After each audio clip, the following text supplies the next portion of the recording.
guys, what's up? So today I decided I'm going to talk to you guys about something that I have not only wanted to talk about but needed to talk about, but I just wasn't ready to talk about it yet. And I'm going on a little bit of a drive right now, so I figured driving and talking about it would be killing two birds with one stone, so that's what we're getting. I'm gonna try not to have to edit this too much just for the sake of me second guessing posting this. I do want to get this out there, if just to help somebody or to let someone know they're not alone, or if anything to know that people struggle with so many different things that people just don't even know about. That's kind of the reason. But yeah, so I've been wanting to make this video or just talk about this topic in general for a very, very long time.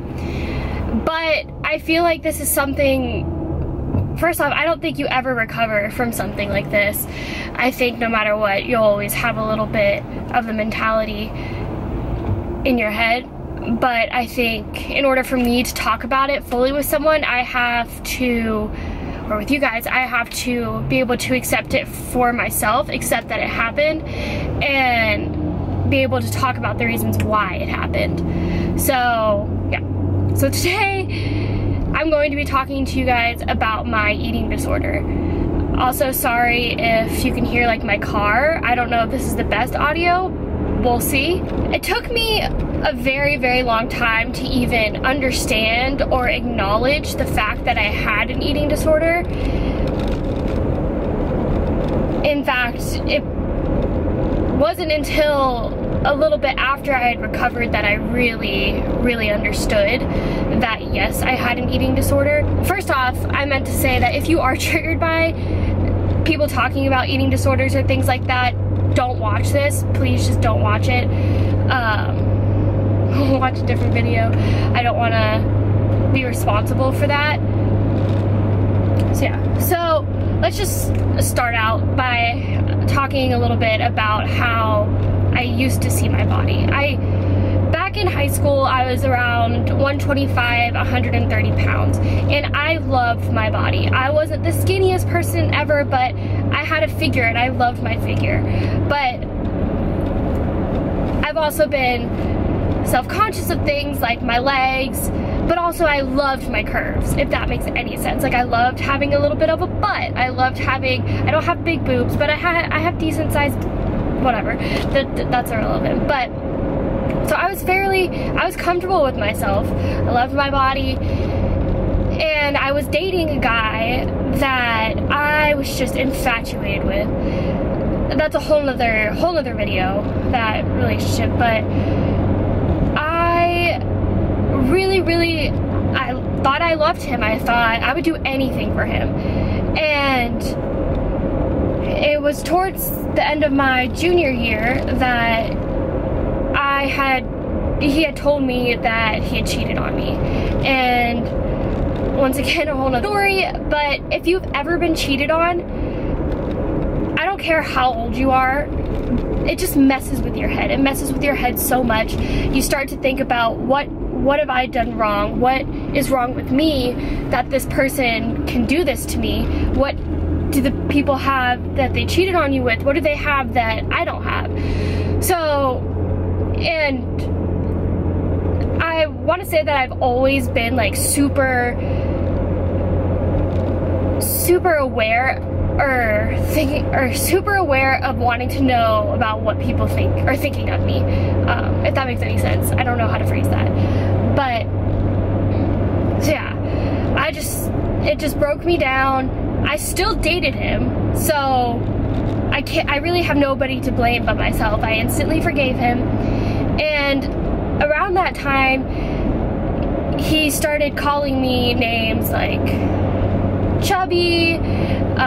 He would call me Tubby, like Teletubbies, but just the tubby part. And at first I sort of thought it was cute. I was like, whatever, it's a nickname. But then he started calling me it around his family, and he started saying I had tree trunk legs. And like I said before, one of the things that I'm very self-conscious about is my legs. Without a doubt, number one thing that I'm most self-conscious about. And that's when my brain just sort of went, maybe that's what's wrong with me. And the idiot, quite frankly, inside of me had the mentality that I needed to change that so that he wouldn't cheat on me again. And dear God, I will never let this happen to me. Like I said, I think everything happens for a reason, because I will never let the way this person treat me affect, or let anybody treat me the way this person did, let alone let it affect me the way it did. So anyways, he started calling me those names. I started thinking, no, maybe I'm not good enough. Maybe I need to change myself. And then it was about that time he ended up breaking up with me. And that's when I really started thinking something was wrong with me. And it all started out with me going to the grocery store. I remember going with a close friend of mine, and we got all healthy food. You know, like fruit, vegetables, whatnot, grains. So it started out with that. And let me just tell you that before then, I loved food. I would come home from school, I would get like a mixer bowl full of chips, and I would just sit around and eat them. I know that's not healthy, but like, I just didn't care. I would eat whatever. I was happy with my weight. Yes, I was self-conscious about things, but I was happy. And yeah, so it started out with the healthy food, and then I ended up moving out of my parents' house. And let me back up a little bit. A little before I started moving out of my parents' house, it became to the point to where I could not eat around people. My family was always super busy. My brother had sports. My dad was usually at work, so we didn't really ever have a family dinner. But when we did, it would be around the TV. Everyone would get around the TV and watch TV. But I wouldn't eat in front of people. My family would be eating around the TV, and I would have to go to my room and eat. I don't really know the mentality around it. I just know I had to do it.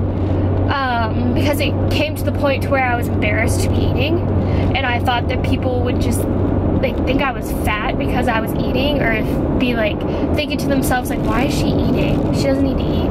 So that's sort of how it started out, or how it continued to go. And then I moved out of my parents' house almost immediately after I graduated. And at that point, I realized that I had nobody to tell me to eat. I had nobody to make sure that I was eating. So at that point, I started to not eat. And yes, I think everything happens for a reason, and I am not ashamed of the things that I did, because they've all made me who I am today. And I shouldn't say I'm not ashamed, but I'm not ashamed to say that I did this, if that makes any sense. So, about that time is when I started turning to coffee. And before that, I didn't really drink coffee, but I started drinking coffee instead of eating. And I don't know if you know anything about coffee, but you know, it makes you have to go to the bathroom. So, and that might be TMI, I don't know, but so I started drinking coffee, specifically an Americano, because there was only 5 calories in it, and I would drink it whenever I was hungry, and then it would make me have to go to the bathroom, so I felt like I was doing double duty. That's not funny. Anyways, so yeah, I started drinking about 3 or 4 of those a day. When I would feel hungry, I would go get a coffee, and then I had a set meal every single day that I would eat, and I can tell you the meal. So for breakfast, I would have my coffee, a water, because if I was drinking water, I felt like I was eating something, or like, if that makes any sense, like I felt like I was eating, but really it was just water. I wasn't gaining any weight or getting any calories from that. And by the way, I'm 100% aware that starving yourself is not good for yourself. It actually slows your metabolism down. But anyways, so yes, for breakfast I would have a banana and my coffee and water, and it even got to the point to where I would have 2 vitamin B12 gummies for a snack. I would tell myself, oh, you're hungry? You can have these 2 vitamins. And then for lunch, I would have, I don't know if you've ever been to the Target like ready-made section, but they have these little salads, and I would specifically get the one that just had lettuce and croutons in it, and dressing obviously. But I wouldn't eat the croutons, so all I was eating was a little bit of the dressing. I would like dip my fork in it, so I barely had any on it, and I would eat the salad. And then for dinner, I would come home and I would make 1 cup of noodles, literally a cup, like measuring cup full of noodles, and that would have to hold me over until the next day. I knew what I was doing. I would never, by the way, I would never eat dinner after 4. That was not a thing for me. I would never go out to eat with friends. I was in a very controlling relationship, so I didn't drink, and I didn't, well, sometimes I drank on the weekends, but I definitely didn't drink during the week, and I didn't go out to eat with any friends.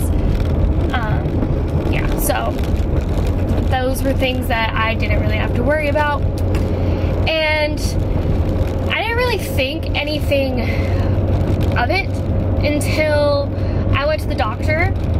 And this doctor I have seen since I was, I don't even know, probably since I was a little baby. So I know her, and I went from 130 pounds to 102 pounds. And at the time, I was very satisfied with myself that I had finally gotten low enough on the scale. And she asked me why I had lost the weight.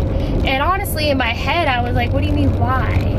Why are you asking this question? But the way I answered the question was, I am now in, she probably thought I was so dumb. I said something to the effect of, I'm in college now, and at the time I was in pre-nursing, so I was taking a bunch of nutrition classes, and I said that I had learned what to eat from these classes.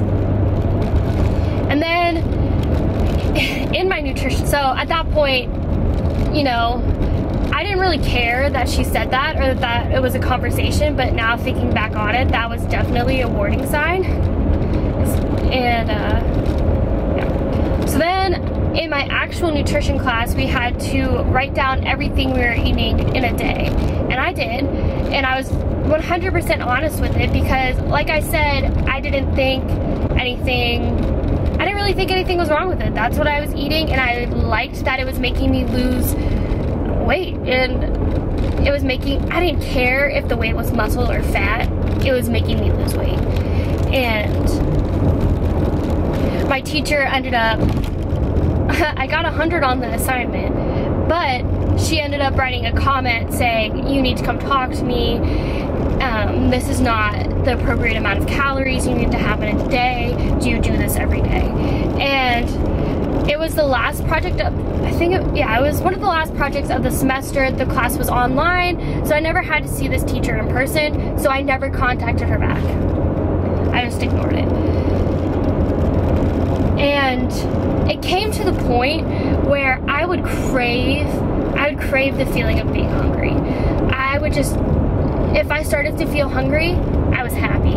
And no matter what, I knew, and this isn't completely accurate, but in my head I was thinking, I'm hungry, I'm losing weight, I like this. So I just craved the feeling of being hungry. I craved it. And it started, that's when it just really went downhill. Every day when I would get up, I had a long full-length mirror on the way to my bathroom, and I would stop in front of the mirror and I would stand a certain way and make sure that my thighs didn't touch. I would make sure that I still had my thigh gap, the thigh gap that I wanted for forever, which is so silly, but make sure I still had that thigh gap. I would try to like make my legs touch by like moving my knees, and if my legs didn't touch at all, no matter how I manipulated them, that was good for me. And then I would pinch my stomach, I would stand to the side, I would see if there was any fat or any extra like squishiness that I needed to get rid of. I would pinch my legs, I would look at the back of my legs in the mirror and make sure there wasn't a lot of cellulite. That I have always had cellulite in my legs, no matter how skinny I am, so that would always really trigger me if I saw any cellulite on the back of my legs. And this is something that I wanted to talk about. That whole process is something I've not recovered from. I definitely don't do it as much as I did. I would do that, I don't even know, I would probably spend 30 minutes a day at separate times of the day in total looking at myself in that mirror. Pitching at myself, posing to see if I looked good, like standing a certain way, the way that I wanted to look. And yeah, so that's not something I recovered from. Daily, I still stand in front of the mirror, and I don't want to cry, but I'll still make sure I have that thigh gap, and I can't help it. I cannot help it.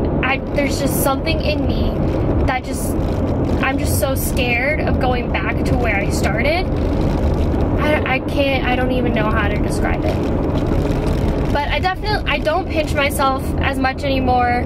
I do sometimes, but I'm trying to get better and recover through that. So, like I said, it's not something you just easily recover from. But yeah, so also around the time that I started pinching myself, you know, degrading myself in the mirror, my ex had moved to a different state, so I would go visit him every weekend. And it came to the point where I realized I could no longer starve myself when I visited him. So I would just subtly say, like, I'm hungry. I would limit the amount of food I would eat. Like, for instance, if there were Cheez-Its and he was eating Cheez-Its, I'd be like, you're gonna have 2 Cheez-Its. Literally 2 Cheez-Its. You know, stupid things like that. And keep in mind, no, I don't want to blame anybody for this except for myself. Like, the whole thing. Like, I can't blame anybody because I did it to myself. But when I started visiting him down there, I remember standing in the mirror and he was standing behind me, and my arms weren't, like, if I had my arm to my side, my arm would not touch the side of my body. And I remember him telling me that I looked disgusting because my arms wouldn't even touch my body. And I also vividly remember one of the times that I went to visit him. I was sitting on the ground by the lake, and I had my arms sort of like this. I don't know why I had my arms like that, but they were on my legs. And I remember him saying I had moved my arms back down, and he goes, put your arms back and give me your camera and let me take a picture of you. And I was like, what? And he took a picture of me and he said, see, look how gross you look. Like, you're so grossly skinny. And at that point,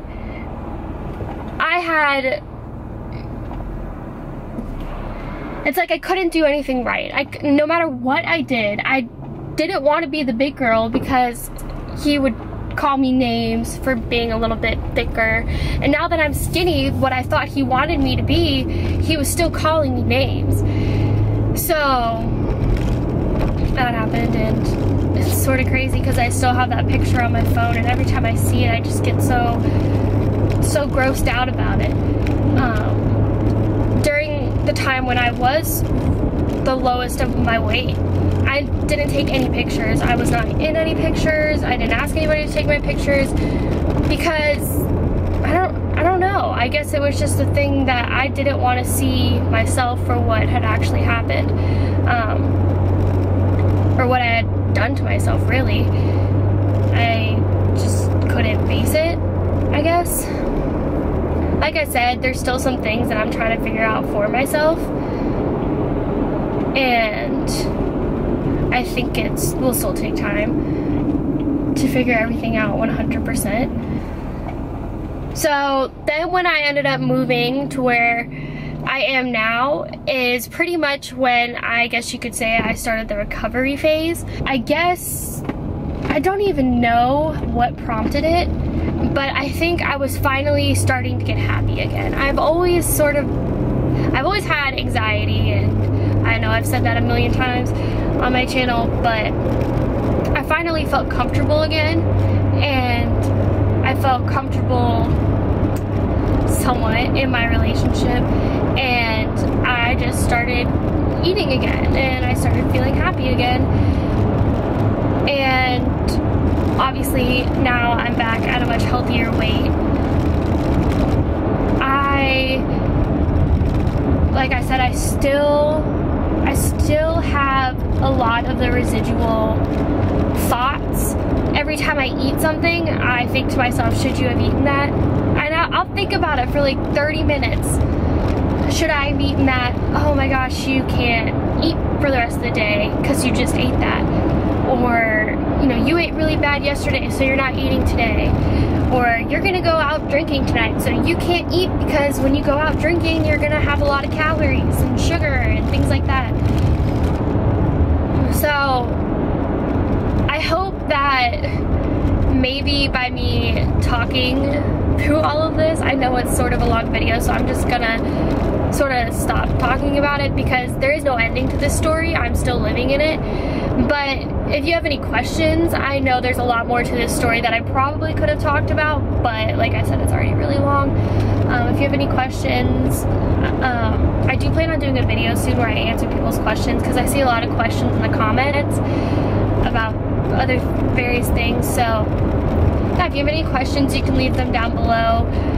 If you are going through something like this, or what I had gone through, just know you're not alone, and please don't ever let somebody's comments about you affect you or let it affect you. And I know it's hard, but just please don't do it. Love yourself for who you are. I hope you learned a little about me. I do want my subscribers, I guess, to know more about me and to know that there are lots of stories I have to tell about my life, and it's honestly very relaxing, and yeah, it makes me feel good to talk about it. So yeah, I hope you enjoyed the video, and subscribe if you haven't already.